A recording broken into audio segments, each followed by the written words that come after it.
дар шаҳри Исфара яке аз ҷашнҳои бостонии мардуми тоҷик ҷашни аҷдодии Сада бо риояи суннатҳои аҷдодӣ ва шукӯҳу шомати хоса таҷлил гардид. Дар идгоҳи асосии намоиши олоти кории деҳқонӣ ва техникаи кишоварзӣ, ниҳолу гулбуттаҳо, сабзавоту меваҳои шаҳдрез ва тухмии зироатҳо ороста шуд, ки ифодагари омодагии марди деҳқон ба фасли баҳор буд. Меҳмонон аз намоишгоҳи маҳсулоти кишоварзӣ ва ҳунарҳои дастӣ, ки аз ҷониби аҳли заҳмат ба намоиш гузошта шуда буданд, дидан намуданд. маҳсули ҳунарҳои мардумӣ ба намоиш гузошташудаи намояндагони ҷамоатҳои шаҳраку деҳот, корхонаву ташкилот ва муассисаҳои таълимӣ аз завқи баланд, маҳорати беназир ва таърихи бои косибиву ҳунармандӣ дар шаҳру деҳоти Исфара дарак медод. мардум бо рӯҳияи баланди идона аз ҷашни Сада истиқбол гирифтанд, то пайки ин ҷашни ориёӣ мададгори кишоварзон шуда ба рушди боғдориву тоқпарварӣ, гулкорию гулпарварӣ, чорводорию зироаткорӣ ва дар маҷмӯъ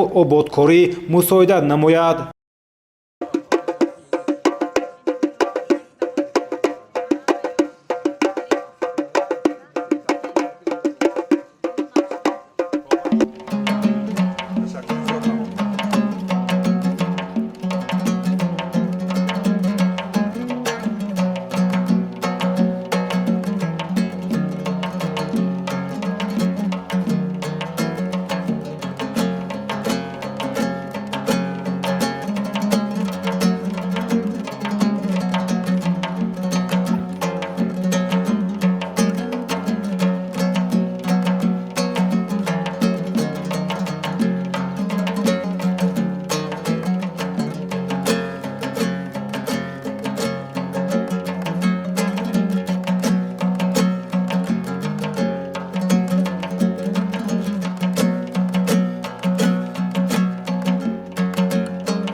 дар каломи табрикотӣ иҷрокунандаи вазифаи раиси шаҳри Исфара Шарифҷон Ҷумазода бо баробари таманниёти беҳтарин ба мавсими нави кор зарурати эҳё гиромӣ дошт ва таҷлили ҷашни мубораки ниёгонамон Сада тазаккур ёфтанд. дар чорабинӣ тазаккур дода шуд, ки бо шарофати истиқлолияти давлатӣ ва ташаббусҳои неки фарҳангпарваронаи пешвои миллат, президенти ҷумҳурии Тоҷикистон муҳтарам Эмомалӣ Раҳмон арзишҳои фарҳангию суннатии ниёгонамон, ки таърихи зиёда аз 5000 сола доранд, аз нав эҳё гардида дар ҳаёти мардуми соҳибфарҳангу тамаддунофари тоҷик мавқеи шоиста ва ҷойгоҳи махсус касб намуданд.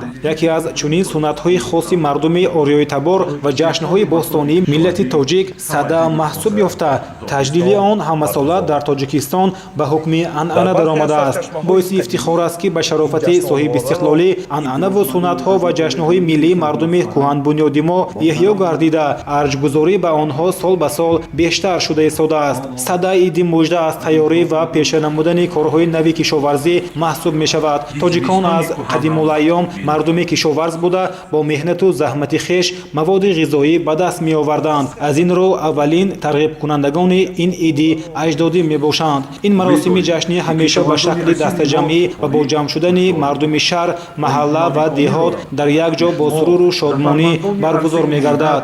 дар рафти таҷлили ҷашни Сада дар вазъи тантанавӣ ва беҳтарин кишоварзону боғпарварон ва чорводорони шаҳру деҳоти Исфара сипоснома ва тӯҳфаҳои хотиравӣ супорида шуданд. дар анҷом барномаи фарҳангии саршори шукрона ба фазои осудаву ором, тарғибгари сулҳу ваҳдат, дӯстдории ватан ва табиат ва расидан ба қадри обу замини диёр пешкаши ҳозирин гардонида шуд.